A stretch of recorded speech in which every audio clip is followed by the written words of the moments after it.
नमस्कार, स्वागत है आपका योगिता ऑनलाइन क्लासेस में। मैं हूं श्रवण कुमार सागर। आज की इस वीडियो में हम आपके लिए लेकर के आए श्रेष्ठा एग्जाम पेपर 2024 क्लास 9th के लिए साइंस के 20 इंपॉर्टेंट क्वेश्चंस आंसर। तो चलिए आज की वीडियो को शुरू करते हैं।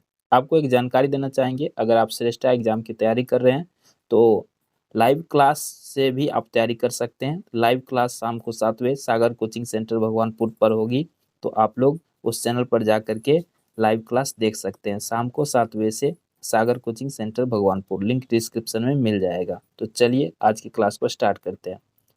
क्वेश्चन नंबर 31 में मोटर वाहनों से निकलने वाली निम्न में से कौन सी एक मुख्य प्रदूषक गैस है। देखिए प्रदूषक गैस पूछा गया। ऑप्शन में carbon dioxide, carbon monoxide, marsh gas और नाइट्रोजन गैस। तो मोटर वाहनों से जो गैस निकलती है वो कौन सा होता है हमारा, वो होता है कार्बन मोनोऑक्साइड गैस होता है। तो दूसरा ऑप्शन इसका सही है। अगला प्रश्न है, कोशिका झिल्ली बनी होती है। ऑप्शन है प्रोटीन से, लिपिड से, कार्बोहाइड्रेट से, दोनों, एक तथा दो। तो यहाँ पर सही उत्तर क्या हो जाएगा इसका, दोनों। ये देखिए ये पहला भी सही है, प्रोटीन भी सही है और लिपिड भी सही है। तो इस प्रकार ऑप्शन नंबर 4 इसका सही उत्तर हो जाएगा। चलिए क्वेश्चन नंबर 33 में है मिलाने के लिए और इसके आधार पर हमें उत्तर देना है। तो चलिए पहले इसको हम मिला लेते हैं, फिर इसके आधार पर देखते हैं किसका सही उत्तर क्या होगा। रेडियम का आविष्कार किसने किया था, मैडम क्यूरी ने किया था। पेनिसिलिन का खोज किया था अलेक्जेंडर फ्लेमिंग ने। एक्सरे का किसने किया था, W.K. रोएंजेंटन। और चेचक का खोज किया था एडवर्ड जेनर। तो इस प्रकार जो है सही उत्तर क्या है, ऑप्शन नंबर 1 है। चलिए अगला प्रश्न देखते हैं। क्वेश्चन नंबर 34 में है वर्षा की बूंद गोलाकार आकृति का कारण है। वर्षा का बूंद गोल होता है तो इसके पीछे क्या कारण है। ऑप्शन में दिया द्रव का घनत्व, पृष्ठ तनाव, वायुमंडलीय दाब, गुरुत्व। तो अगर आप उत्तर जानते हैं किसी प्रश्न का तो आप भी कमेंट करके उत्तर दे सकते हैं। तो वर्षा के बूंद गोल होने का कारण होता है पृष्ठ तनाव।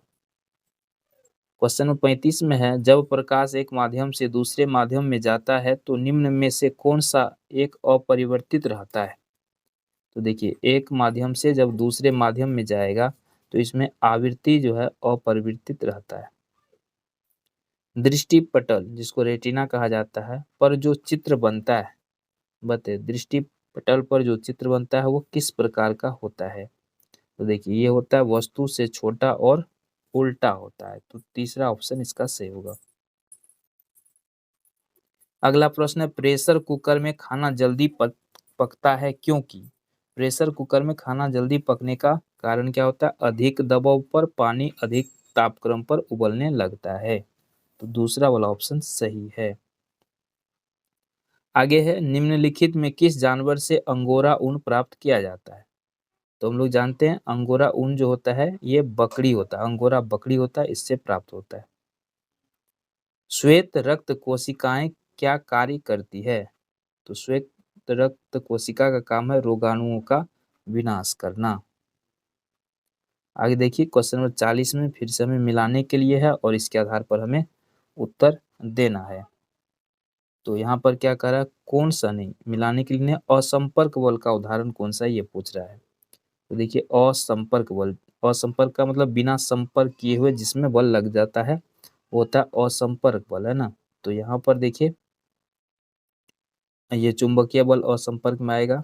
उसके बाद देखिए अस्थिर वैद्युत बल ये भी हो जाएगा और एक हो गया गुरुत्वाकर्षण बल। तो ये 3 ऑप्शन सही है, बी सी डी। तो ये हो जाएगा दूसरा वाला ऑप्शन सही है।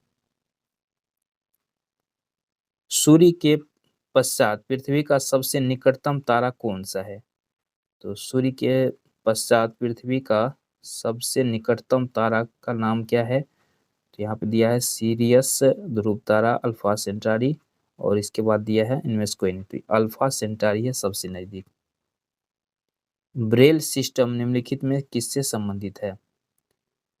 ब्रेल सिस्टम किससे संबंधित है, ये हो जाएगा चक्षु स्वीकृति युक्त व्यक्तियों से, है ना, जिसको ब्लाइंड कहते हैं, तो उससे संबंधित है। ये ब्रेल एक लिपि है जिसके सहायता से ब्लाइंड व्यक्ति पढ़ते हैं। चलिए क्वेश्चन नंबर 43 देखते हैं। इसमें हमें पहले मिलाना है फिर उसके बाद इसका उत्तर देना है। तो यहाँ पे देखिए मधुमक्खी के डंक में क्या होता है, मेथनाइक अम्ल पाया जाता है। ठीक है। उसके बाद देखिए इमली के रस में टार्टिक अम्ल होता है, टमाटर में क्या होता है, आस्केलिक अम्ल होता है, और सिरका में एसिटिक अम्ल होता है। तो इस प्रकार इसका पहला ऑप्शन सही है। यहाँ पे दो कथन दिए गए हैं, उसके आधार पर हमें उत्तर चुनना है। तो पहला अभिकथन में है त्वरित चालक इमारतों को नष्ट होने से बचाता है, बिल्कुल सही बात है। ये आवेश को पृथ्वी तक भेजते हैं, ठीक है। तो यहाँ पर देखिए ये भी बात सही है, तो इस प्रकार पहला विकल्प सही हो जाएगा। फिर 45 नंबर में उसी तरह का क्वेश्चन है, अनिवार्य एमिनो अम्ल मानव शरीर में संश्लेषित नहीं किए जा सकते। तो यहाँ पे देखिए ये गलत बात है ना, ये सही है, ये तो सही है। मानव आहार में ग्लाइसिन, सेलिन और टेरोसिन अनिवार्य रूप से शामिल होना चाहिए, ये गलत है। तो इस प्रकार ये हो जाएगा ऑप्शन नंबर 4 इसका सही उत्तर। अगला है निम्न रेशों में कौन पौधे के तनों का उत्पाद नहीं है, ये हो जाएगा कपास। चलिए आगे बढ़िए, क्वेश्चन नंबर 47 देखते हैं। निम्नलिखित में मिलाने के लिए फिर इसके आधार पर हमें उत्तर देना है।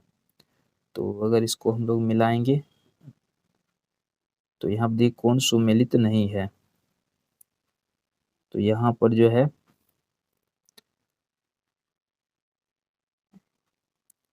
ये